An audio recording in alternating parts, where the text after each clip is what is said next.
Welcome to The Last Breakfast. Please enjoy the video. You start by powering down and unplugging the Yamaha. This prevents shorts and preserves settings. Once done, remove any batteries or sustain pedals so nothing backfeeds power. Make sure you have a clear, well-lit workspace and anti-static habits. Dust and debris often block key travel. Next, blow compressed air around the keyboard and brush along gaps to dislodge surface grime. Then remove the few visible screws to access the lower panel. Work deliberately, because correct disassembly saves time later. Now that the keyboard is exposed, inspect the key mechanics. You're checking for crumbs, sticky residue, or a broken retainer. You should carefully lift individual keys only where needed.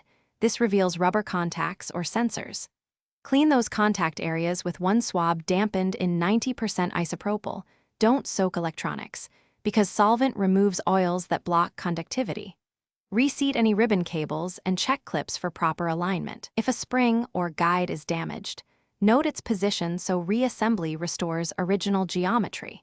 Reassemble the keyboard carefully, making sure all connectors snap into place.